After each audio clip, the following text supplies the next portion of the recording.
All right, I think we're live. I think we give an appropriate amount of time for people to join our engineering and architecture panel here at BSides 2021.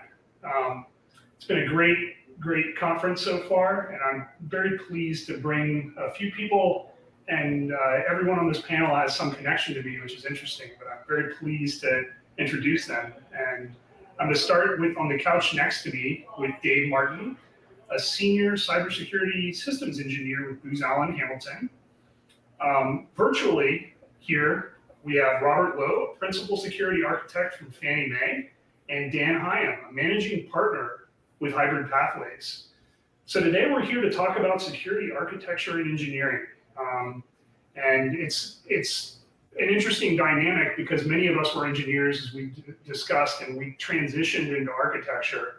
So for those of you that are new to this field, I think it'll be helpful. It'll be something that can help you to shape your career as you move forward. And our first question of the day will be for Robert, and we're going to, after Robert gives the first answer, it'll be, Robert, what are some rookie mistakes you made at the beginning of your career that you see rookies make now? Yeah. I came into this field a little different than many people may have.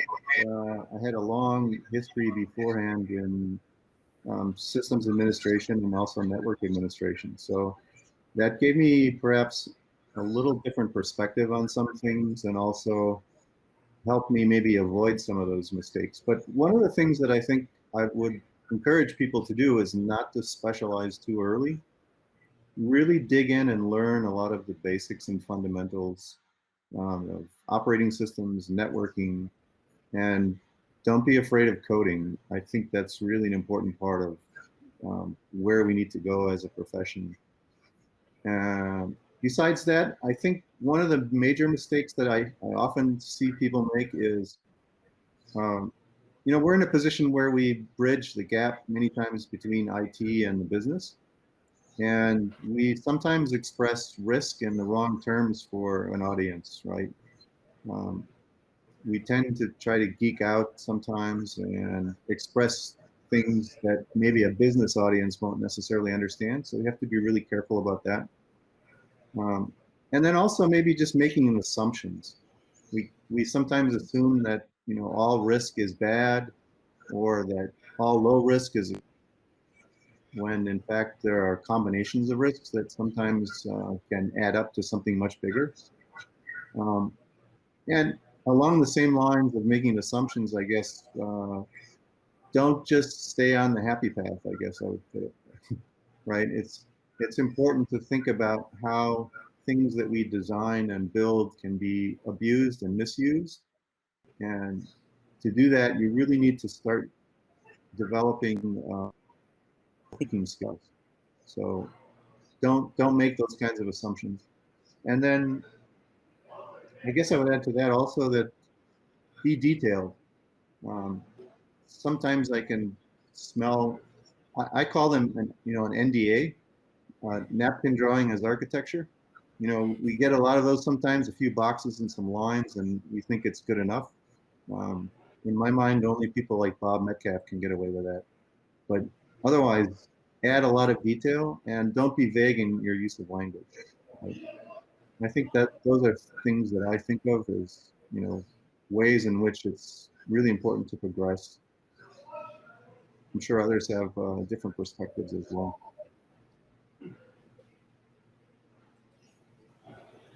Dan, you want to jump in? Yeah, I'll add a little bit to that. That's really a great overview. If I think of the one big thing when I reflect back on my, career, is I think, you're fresh out of wherever, whether it's school or what have you, you're entering the field and those types of things, and you want to change the world. And just to use a little bit of a colloquialism, wanting to, unknowingly boil the ocean, which is, thinking you can change everything all at once. And that's the hardest thing. And it depends where you're working, but especially in large enterprises, you really have to take phased approaches. You have to break it down into bite-sized chunks. And ultimately, and we'll talk about this later in the panel discussion as well, but if you want to be able to enable change, you have to be able to understand the business to be able to do that. And that was already talked to about, by Rob as well, which is being able to put it in an understanding that, understanding what your audience is and who your customers are. Now, of course, that comes with experience and practice and learning. And, so being open-minded is going to be very important as well. Now we're saying, we're talking about mistakes. Now, one thing that I love about the United States is that we have a culture that sets us apart from a business perspective than almost any other place in the world. And that is we shouldn't be afraid to fail.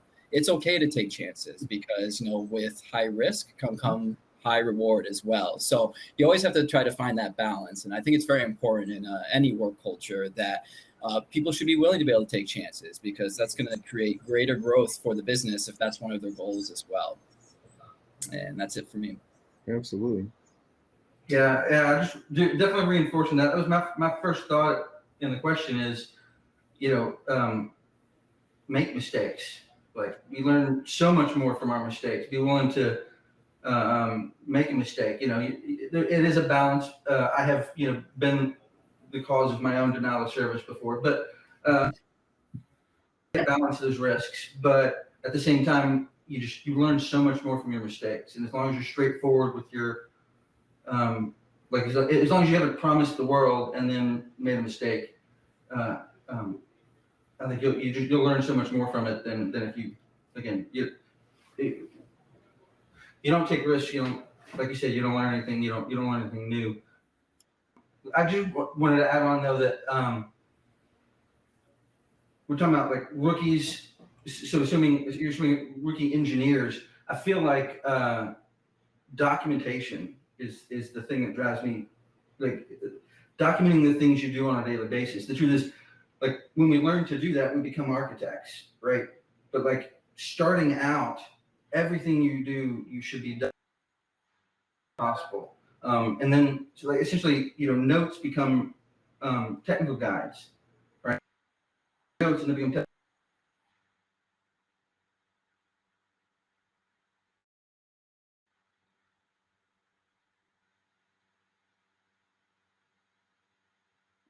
to learn that until we're ready to transition to the next level. Instead of, that should be the first thing we learn is, play around with the system, but just write everything down, every switch, every button, every setting, everything.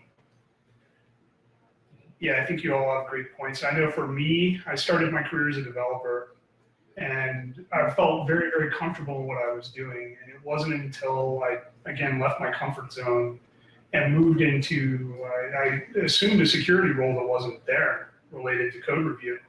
And I realized that I liked figuring out what was broken in order to establish processes to fix it.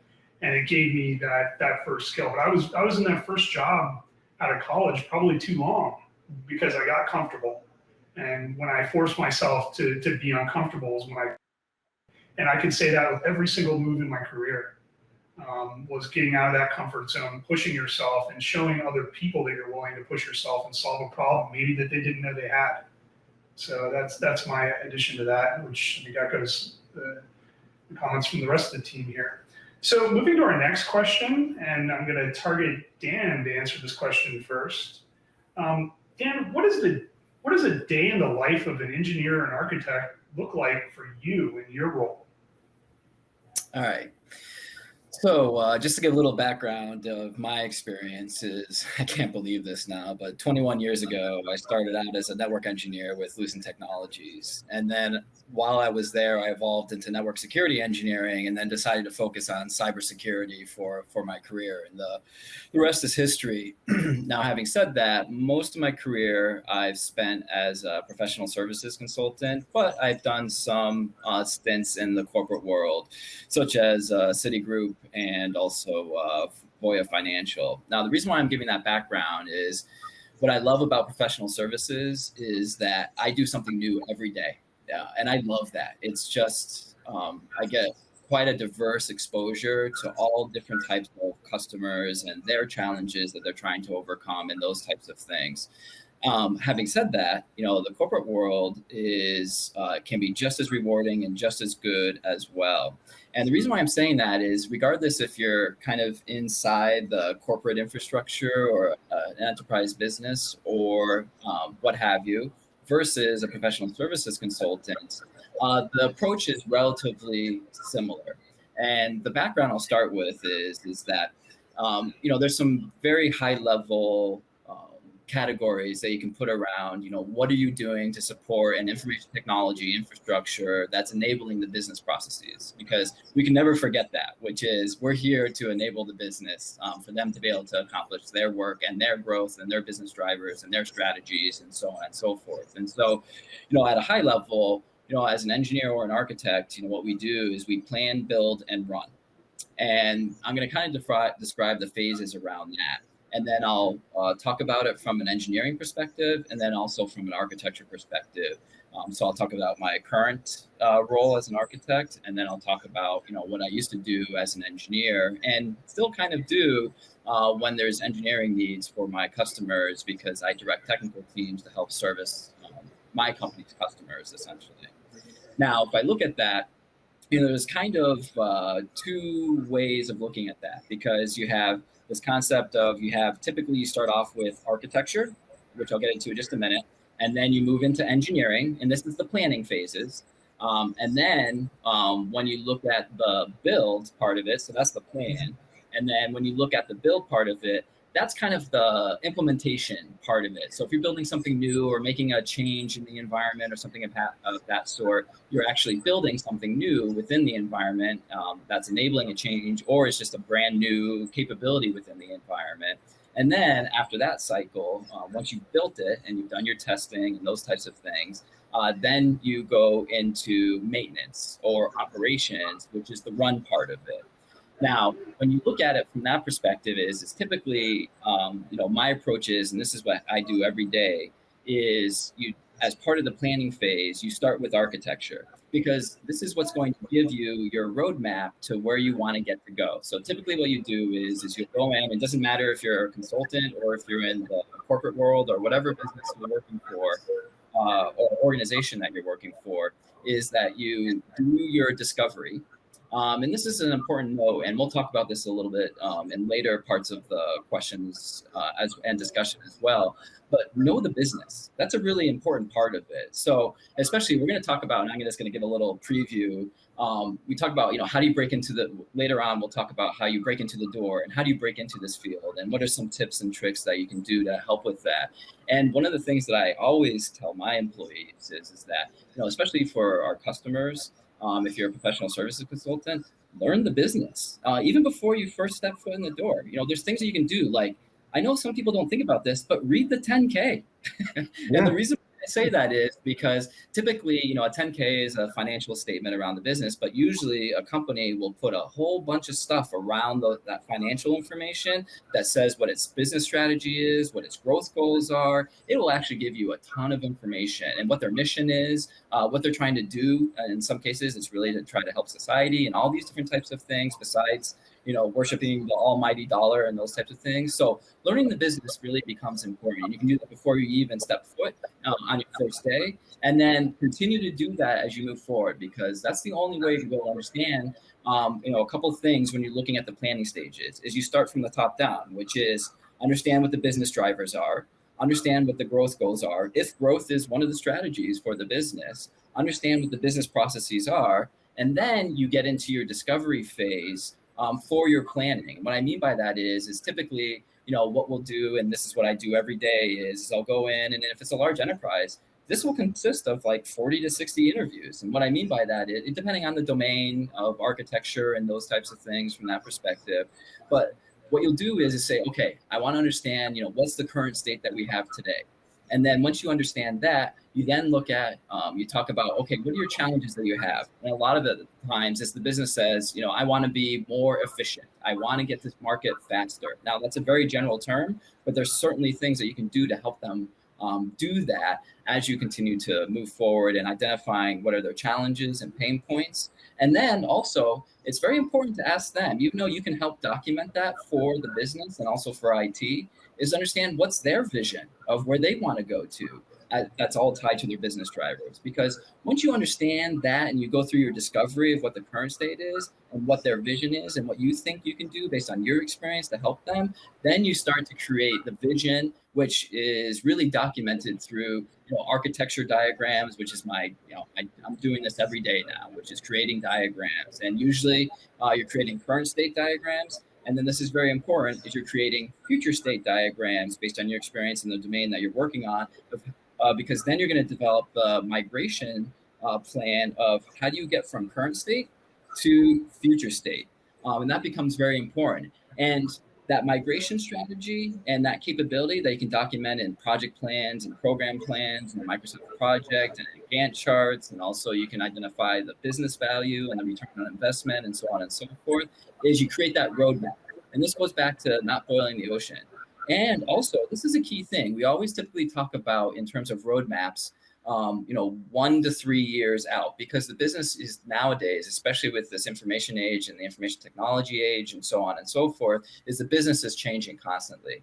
And it can be very hard to predict beyond 3 years. But having said that, one of the key items is that you do want to be thinking about, okay, I may not be able to understand what the landscape's going to look like 5 to 10 years out, but you want to be thinking about that. So we're looking at things like, how do we future-proof our architectural diagrams? That comes down to modularity and flexibility, and the whole concept of principles and features that make sense, that have existed for 2 decades now. And for us that have been in the field for a while, things like enterprise service buses and service-oriented architecture, they still hold true today, but just in different concepts now, because you're looking at, you don't want to be monolithic, and that goes back to not trying to boil the ocean, but you want to be modular in terms of what you're designing and how you're going to get there. So a lot of my day is spent in doing those discovery efforts, identifying what the future vision is going to be, and then diagramming and documenting what that's going to look like from an infrastructure perspective, and ultimately tying that roadmap and how you're going to get there to the business and the business drivers. You'll hear me harping on that all the time, is that you can't lose sight of the business, because if you lose sight of the business is going to move on without you. And I'm serious when I say that, because I have many examples in my career around that. Now, I know I'm taking a bit of time right now, but I'll say a couple more things. Now, if you translate that to an engineering role, my role was different in a day in the life. So typically what that would mean is I would actually be, let's just say, first you would go in and you would do the implementation. So that means you're building servers or virtual infrastructure, you're configuring the systems to the specs that you've defined or that the architects and the engineer that you've defined, and based on not only cybersecurity but also what the capability of the service needs to be from that perspective. And then of course you go through your testing exercises and everything like that, you operationalize it, and then a big chunk of my time, especially in maintenance mode, is always spent troubleshooting. That's the big thing, because when a service isn't working, you do want to have resiliency there, but there's always going to be times when you have to be able to log into the system, look at what's happening with it, and then starting to get that experience to understand, okay, if this is happening, if A is happening, then potentially for me to be able to solve it to C, I have to look at B, essentially, to be able to get to that resolution. That was a big part of the work that I did as an engineer in maintenance and operations mode when I did that type of work as well. And then the last thing I'll say is that as you start to, because a typical career path is you start off as an engineer and then you move into architecture. It doesn't always happen that way. But once you start to get into architecture and you start to get into enterprise architecture and seeing that big picture, and we were talking a little bit about this before the broadcast started, is that it's very important that you think of yourself as an agent of change. Now, you can have all the technical skills in the world, but if you can't see the reasons why this change is happening and be able to influence, because usually my job is just a huge amount of influence. I may not have anybody reporting to me, but I want people to be able to get to my vision for the architecture as a team and as all of IT and for the business as well. So it's really important that you network and that you collaborate with people. Now, this is very important. You don't have to get along with people at work, but guess what? It makes it a lot easier if you get along with people, because they'll actually want to do the work for you and with you, not because they have to, but because you're making it a more fun and enjoyable environment as well. That can actually, believe it or not, can increase the pace of change that the business always wants as you continue to move towards the target state. Now, I know I've been talking for a while, so I'll stop there and allow people to jump in now. That was fantastic. Dave, do you want to take the next go at this one? Yeah, he covered a lot, so there's not a whole lot to add there. But yeah, I would agree with the sort of building relationships and getting along with people, because it's not just about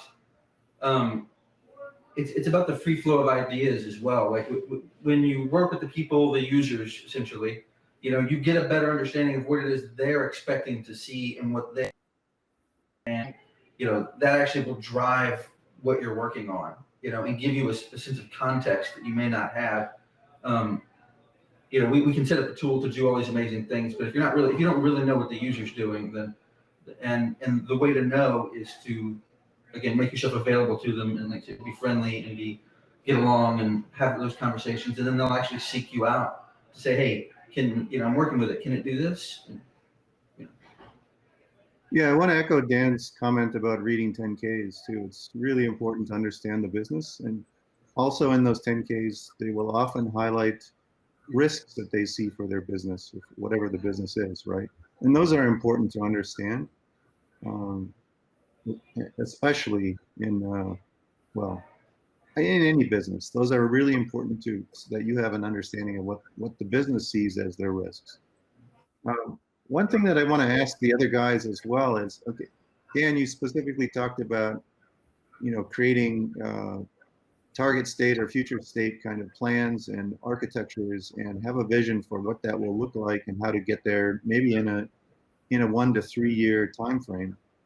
One of the challenges I see quite often is that many times there's not an appetite for projects or the big rocks kind of projects that go beyond a year or two. In many cases, they want to see things done in 6 months. And oftentimes in combination with that, you see changes in the leadership team itself over the course of a couple of years. And then suddenly have new people at the top, completely different vision for where things should go. So it's difficult to maintain continuity. And I'm just wondering if, others on the panel see those same types of challenges. Yeah, I think I'll jump in on that one. The direction as a whole may change slightly, and the technology direction, you'll still be following those business drivers we've all alluded to. As an architect, for me, in my role, I want to be the one of the ones leading innovation. Our security goals, we can do it better if you're helping a company migrate to the cloud. We can introduce better security than we had on-prem. We can evaluate something new, and we can shift directions if we set achievable objectives early on. If we're going to hit our objective as a security team at the end of year 3 of a major project, and we're not hitting objectives along the way at a milestone level that are reducing our risk, increasing our security posture, then we're not going to be successful. We've got to be ready to move with them. And I think, moving to an agile mindset, or moving to security into an agile mode, and security is not generally agile, but I think to what Dan or what all of us pointed out, finding that understanding the business and finding those partners in the business that understand security is for me. And I found that, if I have a current state and I have a target state, and I introduce into that current state to target state to show what attack surface we're adding, what problems we're solving along the way, that it's achieved a lot of buy-in. And I found security champions within the business by taking this model that when I push back, they'll become an advocate for me or want to partner with me. And when I push them, they'll listen. They'll listen. You can educate them, and you can share the same objective together. Understand what the business is doing. So I add that bit. I don't know if anyone else has more to jump in on this one. Yeah, I'm just going to add, because I think you hit on a really key point, Rob, which is you have to be flexible. And, it's interesting. It doesn't mean that you don't create, 1 to 3 year roadmaps, because you want to strive towards something. But what it does mean is that you're probably going to be changing what that vision looks like every 3 to 6 months. And it's interesting. It's only with, so SaaS, and cloud computing, with the advent of that, which has really been around for about 10 years now or so, which I call the next generation of agility computing, has even sped that up more. And what I mean by that is it used to be like maybe every year there'd be like a major disrupting event or those types of things. And then now, over the past, 3 to 5 years, it's like every 6 months there would be a major disruption business event. Either like the business announced that they're going to outsource all of IT. I've seen that happen, or, there's a major merger and acquisition going on or whatever it is from that perspective. That is pretty disruptive. And now I'm telling you, it's like every 3 months at this point in time. So you don't necessarily have to. You just have to be flexible and know that you're going to have to update your documentation, that shows what that roadmap and that vision is going to go to. And really the pace has really accelerated because, IT and computing in general is becoming more and more agile, which is the whole goal. Yeah, completely agree. I think this is we could have given the whole panel on this topic, frankly. That's true. We can keep going, right? But let's go to the next one. Maybe we'll come back to it at the end if we have time to as well. But so for my next question, Dave, this one's for you. And how did you progress in your career, and what advice would you give to someone new in the field? So I have an unusual career. I'm a 20-year veteran in the Navy. So I started off as a sysadmin on subs. And they were just putting networks on submarines, which is kind of a new thing to have a network and to be able to check your email on board a submarine. So how I progressed was really based on the military at the time, but it was good. We talked about it before. I think as a sysadmin, it's a good place to start. You should always, know how to manage systems before you move into security, in my opinion. But the easiest thing, the biggest thing is to take advantage of opportunities. Really, that's really what happened to me is I had a gap in my career and there was a school available and I took it, and it was the system administrator course, and it was the security course, and then the job opened up, and I literally took it. I didn't ask permission. I was like, this is my job. I need this job. So when you see these opportunities, take them. Even if you feel like you're not quite ready yet, you get yourself there. Take them. Don't let them pass up. Because that's the only way you get. Otherwise, it's really easy in our job to sort of get comfortable and stagnant. I work with guys, who've been doing sort of the same job for a real long time, and our technology moves too fast for that, right? If time's moving, you should be too. So, sorry.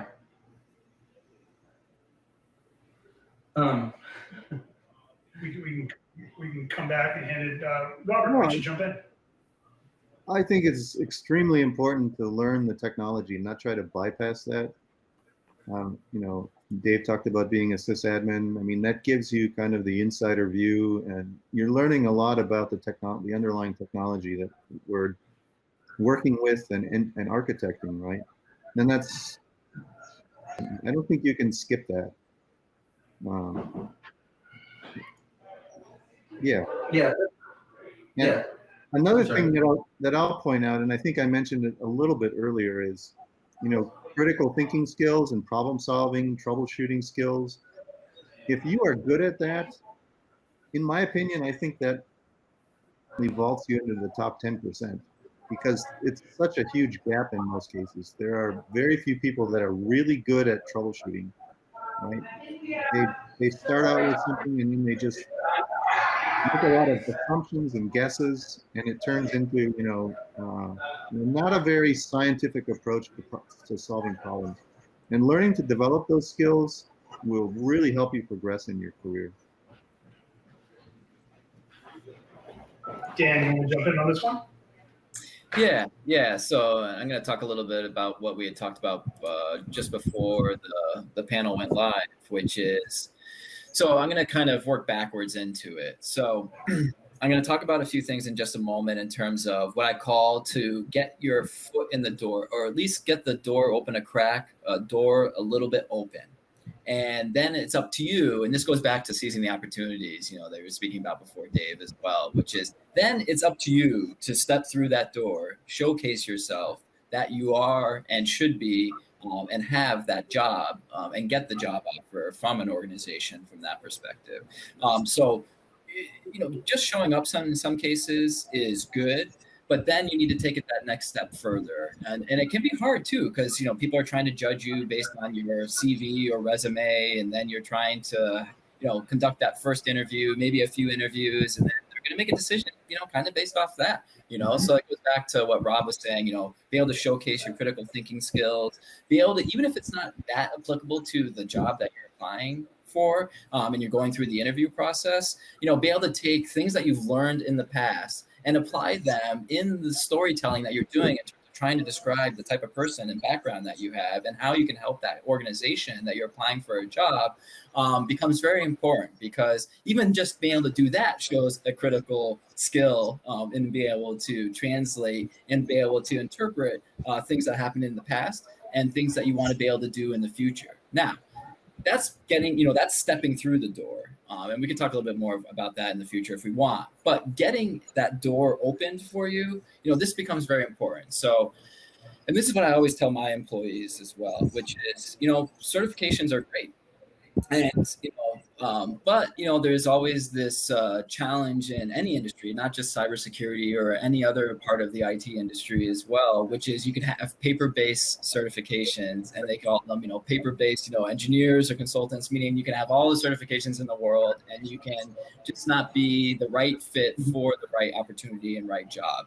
And that can be a challenge. So that's why it's very good to be able to get, make sure that you research, reputable certifications that are in your domain and industry that you're looking to be able to get into. Like, for example, for cybersecurity, ISC squared has the CISP, ISACA has their Certified Information Security Manager, and also a couple other certifications associated with the cybersecurity field, and so on and so forth. The Cloud Security Alliance has certifications out there. But my point is it's good to get that base to show that you've taken the first step, which is you can study, you can learn, and you can pass a test. Again, that only gets the door open, but that can be important. And on top of that, I'm a little bit of a tree hugger. I love the outdoors. My undergraduate degree is in environmental science. And after I was doing IT for about 5 years, I was self-taught. I decided that I probably should go back to school and actually get a degree that's related to my field. So I went and got my master's in computer science after that. And all of this was to be able to show that I at least have the foundations to be able to talk to organizations that may be interested in me. And then it was up to me after that to be able to show them that I'd be a right fit. Now, the last thing I'll say is that a couple things. One is when you're first starting out, that becomes very important to be able to get those door openers, and having that type of background, whether it's certifications and a degree in the field or something of that sort from that perspective. On top of that, and I think we probably all know this, but internships become very, very important. I can't believe it was so long ago. It was about 15 years ago or so, but I used to work at Ernst & Young. And I'll tell you right now, I was a manager there, that we hired about 90% of our new hires were through internships. And of course, it makes sense, right? Which is you get to try and buy, and that's the best way to do it. And at the end of the day, that goes into the last piece I'll talk about. And for better or worse, I've been very, very lucky. So based on my certifications and those types of things, I was able to get the door open to be able to go work for Lucent Technologies, back in 2000. But ever since then, every job that I've had since then, I've never applied for a job or submitted a resume. It's all been through my networking. And that becomes very, very, very key, which is continuing not only to develop your relationships inside the business and the organization that you're working for, but also outside as well. So, for example, attending this conference is a great thing. And, going around and trying to make new relationships and doing that becomes very, very important, because you never know where the next opportunity is going to come from. And as Dave said, if that opportunity is right there, then you go and seize it, as well. So that's a very important part as well, is networking and having those relationships as you start to break into the field. And I'll stop there. Robert, you want to jump in? Actually, I can jump back if you don't mind. Okay. Yeah. Sorry about that. Yeah, there's a few points that I always tell new people, right? Always be learning something new, right? So even if you're hired, maybe you're hired as an engineer for a system, right? But as part of a team, you've actually got access to 4 others. Then you should be learning one of the others, because especially, I mean, now, orchestration is what it's all about anyway. So at some point, someone's going to want to set up orchestration between those 2 tools. And if you know them both, then you're there and ready to go. So always be learning something new. And if it's not available to you at work, do it offline. I do agree with him about, getting your shirts is good, but getting your shirts is a check in the box. But it means you can get a shirt. It doesn't necessarily mean you can do the job. So yeah, it means you can do the research, because that's what most of our job really is doing the research. Do your research. But always be learning something new, and always sort of prove that you can do the work too. Don't just get the cert and go, okay, I'm certified, good to go. No, you still need to keep learning, keep working. If you're brand new, now, and this has actually happened to me a few times, people have come up to me and wanted to change careers from something completely unrelated, right? Like, and they come up, start with the vocabulary. It's been a little while, and I don't even know if Security Plus is still around, but Security Plus it was just a vocabulary quiz. It was just a really long vocabulary quiz of acronyms and things. If you know what all those words and things mean, then you can. And again, the rest of it's about self-motivation. It's about you doing the work, right? Once you get the job, the work's not over. Get in there, get your hands dirty, do what you need to do. And then the lastly is, I've never told someone I can't do something, right? When they, can you do this? Absolutely. Have you done it before? No, but I can do it. I can absolutely, you give me a little time and some effort, I can do the research, I can do the learning, and I can do it. If it's doable, I can do it. So I never tell someone I can't do something or I can't make that happen. I might say, I'm gonna have to look into that and get back to you with a lot of technical information, but just, never say you can't do it. Those are the big talking points that I always start with, sir. And as a leader in an organization, I want you to tell me how you're going to get it done. So being on the other side of that, I don't want to hear I can't do something ever. Mm-hmm. I want to hear how it's going to get done. What are the resources necessary to accomplish what we need to do? What is the level of effort? How long is it going to take? Robert, give you a chance to jump in on this one. Yeah, I think I'll hit on something, that you mentioned earlier, and that's have a plan, right? If you just let your career happen, it's likely to meander and take a lot of, or stagnate maybe at different levels, right? Have a plan for yourself and figure out what you need to learn, what you need to accomplish, what you need to achieve. Next step, right? And part of that may be associating yourself with people that have already been there. Find a mentor if you need to, but definitely associate with people that know more than you do, right? Because you'll rise to the level of the people that you hang out with, so to speak, right? They'll have an influence on you and help you in one way or another. So find those people and connect with them. Use your network. I want to pin it off of the plan. I don't know what you guys do, but the way I attack my plan, literally the last week of every year, I write down objectives for myself. And when I matured a little bit in my career and I started doing that, I started accomplishing more. I think, 1 year I literally wrote down that fall. I was like, I'm going to talk at DEF CON this year. And I did it. I made it, succeeded in what I wanted to do. I think, and I've done this in a lot of, when I did my CISSP very early on, I wanted the credential, I wanted the paper, because in the highly regulated sectors, financial and government, it was government for me at the time, I needed it. I needed it to get the job with the contractor for the job that I targeted. And I said, I'm going to do this, and I executed. So, I literally write it down. And that is how I approach big objectives. Smaller ones are not as well organized, but big ones are. I'm going to, and I think the last thing I'll add to that is, if you're it all stagnant and the opportunity is not there, the cert gives you the next opportunity is don't be afraid to move. Don't be afraid to move to the next job and take that chance. Get out of your comfort zone and grow there if you can't grow where you are, because there's great need in our field and the opportunity is there. You just have to take it, like Dave said. All right. This is another topic that we could talk about for a very long time. But one thing, I'll just add another quick 30 seconds. But I've just been very lucky in my career because I've been mainly in professional services. I've interviewed over 700 candidates in my career so far, and it's going to continue to grow and grow. And one of the universal items that I try to ferret out in the interview is to try to identify a love of learning. And Dave, you already spoke to this, but I just want to emphasize that. It's very important, which is, things are going to change constantly. It's just the way it is. You're going to have to be adaptable. You have to be flexible, and you're going to have to learn new things. And so I'm always looking for my employees is that to identify that they have that love of learning, because it's a continuous skill that you need throughout your entire career. Yeah, actually, I just as an anecdote, I joined the Navy because I thought I wasn't ready for college, and I haven't stopped learning since I did. So it's always studying, always learning. Yep, the continuous learning is how we grow. It's a hallmark of people that are successful, and it's something that I think anybody new to the field should plan for. And if you want to work on an assembly line, that's a different role. It's not these fields. So it's growth mindset. Growth mindset is the way I see it.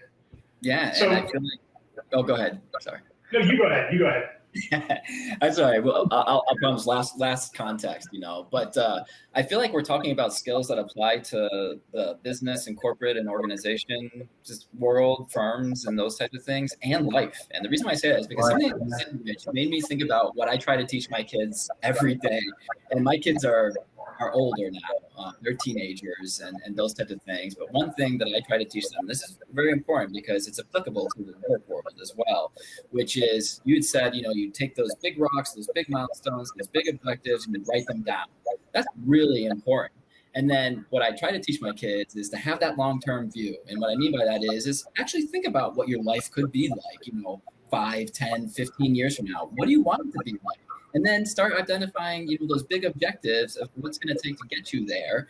And you can write those big objectives down, and then you don't have to necessarily write these down. Then you identify the small objectives, the small habits, the small steps, the small disciplines that you need to do to be able to get to that bigger objective. And if you break it down that way, you are, I believe, at least going to be successful. So you just, you keyed in on something rich that you made me think of that, because I try to teach my kids that every day.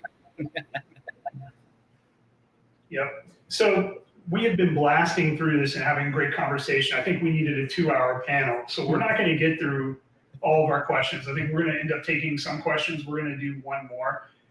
Man, we've got 3 great questions. We could literally talk another hour. So for the audience. So Rob, I'm going to aim this one at you. And I'm going to change the question that you might have thought. So what's a misconception about this career field that you want to address? And let's start with that, and you can branch off in any direction you want to go. Oh, wow. I think probably the major thing is that others think that people in security are all geeks, or you have to be an uber geek to succeed. In some cases, that is true, but you have to have the skills to be able to bridge the gap between the geeks and the non-geeks. And it's one of those skills that I think we have to struggle with developing continuously, right? It's not one we ever arrive at. It's something we just have to keep learning and learning and learning over and over again. Another one is that, people learn that you work in security. They think you know everything about everything in security. And that's never true as well, because we never truly grasp the entirety of our field. It's so enormous and involves so many different areas, right? Yes, we need to be continuously learning new skills and expanding, and be generalists in a way when, you know, everything in our work environments and all the pressures that we get are to specialize, and, you know, generalists are almost like a lost, it's kind of almost a lost art in a way, being a generalist. But I think that's something we have to learn to do. And specialization in security is something that people just assume that we do, right? But that's the only thing we know about. Yeah, I'll look to others on the panel to add whatever they feel is important there. Yeah, I was actually gonna. Yeah, you hit right on the everyone thinks that we're, you know, naturally computer geeks, you know. But I have this thing. I always have, like, there's no genetic disposition to computers, right? Like, that's not. We haven't evolved yet to interface with computers. Now, skills are learned. You know, you can learn to be good at something.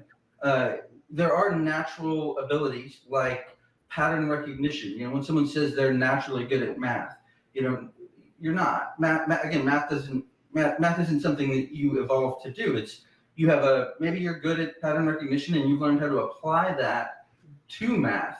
You have skills, you have strong suits. You take those and you apply them to the field that you want, and you learn how to play off them. Anyone can do what we do. There is not, you know, anyone can, everyone has the skill set. They just need to practice and get the experience. That's all it takes. Yeah, I agree. I'm going to key in on that as well, which is the whole super geek misconception. Now, granted, that can be helpful. Maybe not super geek, but, you know, having some technical skills is probably going to get you, you know, pretty far in the field as well. But I think what's important, and I'll just add a little bit more context, because I agree with what both Dave and Rob said, is that, you know, diversity is very important.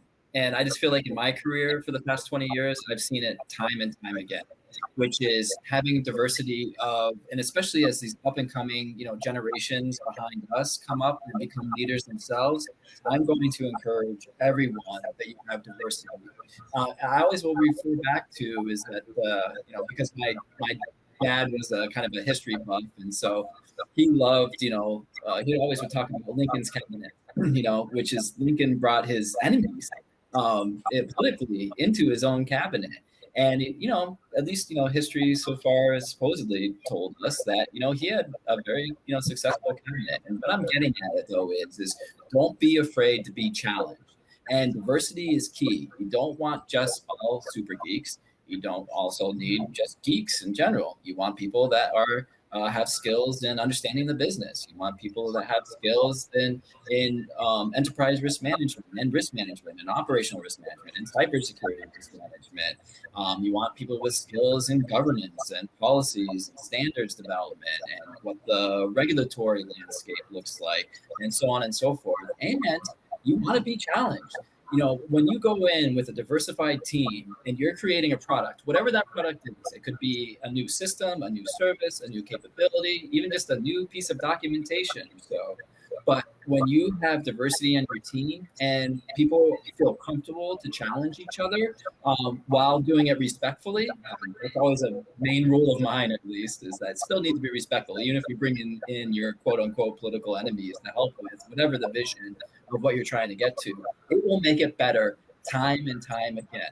I think it just is very important that you have diversity in the team. It doesn't have to be all about technical skills, for sure. Another misconception is maybe that we're all like super paranoid people, right? And that's Most of us are.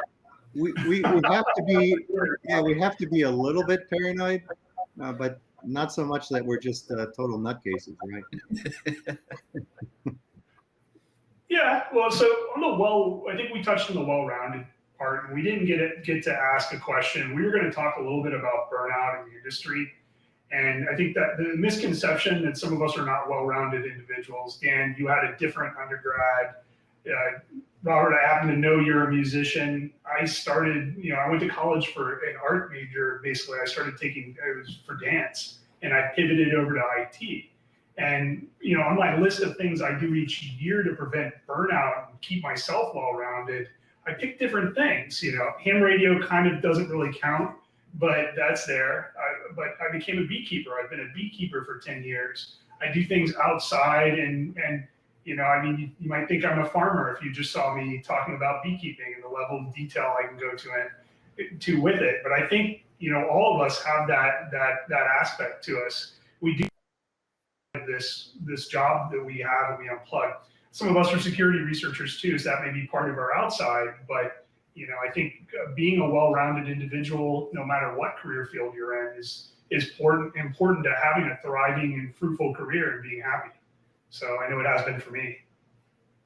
Yeah, there's actually, of course, off the fly, I can't remember the reference at all, but there's a statistical correlation to success and multidiscipline people that learn, that have multiple skill sets, right? So yeah, I was an EMT, for example, and like I say, I did carpentry and mechanics, and there's something about learning multiple disciplines that allows you to critically analyze situations better. You can see more. You're better at analyzing and coming up with unique solutions if you work outside of just your one field. Okay. All right, we only have a few minutes, but there was one question. It was a little more generic. They want to know how you guys feel about networking and building your network during the pandemic. Mm-hmm. I know it's a long one for the short time. I did not. Yeah, I am so glad to be here right now. Yeah, exactly. I'm sorry you're virtual. Next year, make sure you come down in person. I think it was kind of an emotional, this whole thing. I was remote before COVID, but it changed. It changed aspects, and people talked about. I have coworkers that are in New York City, coworkers that are all over, and some people went through a lot. I had a lot of family in my house when I was used to a quiet house with just my dog and I. I think it. With some people you were able to touch on a personal level, because the way that you get through things as humans is just to communicate, and you celebrate the good, you communicate what is not going well, and you accomplish your work together. And I think having that clear and candid communication with your peers, your leadership, and the people that report to you, if you understand whether they're happy, whether they're not, what you can do to help them. I think it makes you closer in the relationships you have. Maybe you haven't matured. As far as establishing new relationships, extremely difficult. And they could have been with personas too. It's possible. Anybody?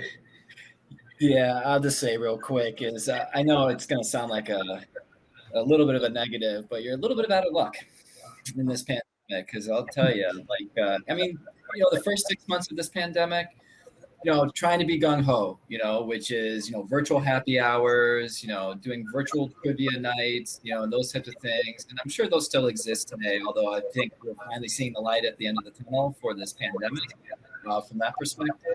But it's really tough and challenging. And you know what? I'll tell you right now, I'm done with 10 hours of Zoom meetings or video sessions a day at this point in time. I am so ready to go live full time in the offices of my customers at this point in time. It's a big challenge at this point. It's very hard to network. The best you could do is find, those virtual events that are going on, and they did happen, it's just a little bit harder depending on how they're structured. So you almost have to find almost virtual recreational events as opposed to a panel where it's hard to meet the other pieces of the audience or the audience members because you just don't even have that capability. So it's very difficult, but there is some things that you can do. Yeah, it's getting easier. I've met with some people, in an outdoor setting that I haven't been able to get together with for a long time. That's been helpful. I mean, yes, we're very social creatures, and having that personal interaction is important. And a virtual environment doesn't really quite cut it when it comes to substituting for that. I mean, it gets us maybe partway there, but it's in the end relatively unsatisfying, I guess, in that sense. So that's where it's really important, I guess, to maintain your connections to family and friends that are close. But even if it's the kinds of things you can do in a setting where it's safe to do that, go for it. Yeah, I don't have a good answer. To be honest with you, until you asked the question, I haven't really thought about it. But you're right. I have not networked until now. I have not networked for over a year. Like, I did my job and I talked to the people that I needed to for my work. But you're right. There's a lot of sort of schmoozing that doesn't happen anymore. It hasn't happened for a year.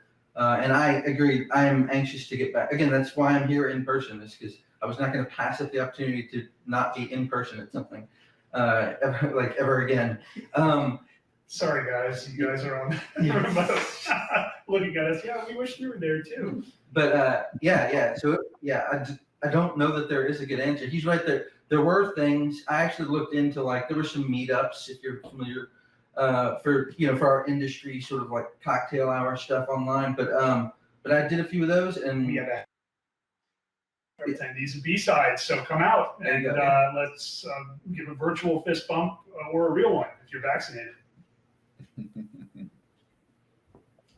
Sorry, I didn't mean to. No, that's okay. Yeah, that's a good point. I was going to say that the virtual happy hours are my thing, so I probably should have mentioned that. I'm happy to plug the happy hour. Yeah. I think, the last thing I would add there is that we've all been able to perform, and we're putting in more time, not less. I know that, my peers in industry, everyone's talked about how we had a lunch when we went into the office, and now that's a meeting. And work starts when we wake up instead of at 9 a.m. And I mean, in this field, work lasts as long as it has to, depending on what's going on, right? But we've all proven that we can perform. And if you're a business that is wanting to operate efficiently, you realize that you have overhead costs that you can remove from the equation. So I think the whole paradigm will change, but we still need to get together and interact to build new relationships. It'll be a hybrid model, I believe, going forward, but we'll see. We'll see where we end up. Yeah, I couldn't agree more on that. And I've actually, just real quick, I have seen enterprises, because of how long the pandemic has lasted, is they moved to no meeting Fridays and asking employees to block off their lunches, but for that very reason. I like the idea. Yeah. Yeah, I had to, I set my entire workstation up at home. It's now voice activated. So when the family when they know that I've been working past my working hours, they'll shut it off on me. Tell them to shut it down. Oh, thank you. Thanks for the reminder. Hey, you've got an excuse. You've got the partnership in your family, and they're in control. I mean, that's what you do have to know when to step away. Like, yes, there's always going to be work to do, but it is important to step away. And like when you're like us, I'm sure all four of us here love our jobs. So it's real easy for me to just sit at my computer for, all night because I'm enjoying what I'm doing. But want to see me, and those relationships are important too. So yeah, I can't say I've been Same thing. It's important to find ways to separate work from the rest of life. And when you're working from home, you're essentially sleeping. Right? You have to find mental tricks, as it were, to kind of draw a line between the two. Whether that's you change clothes after you stop work, or whatever it is, right? Something that you do differently to say, okay, now I'm on my own time, and I'm not, this is not work any longer. Otherwise, the temptation is, oh, I'll just step back into my space and check email, and then that turns into, an hour and a half, 2 hours later, you're following up on something and doing something related to that.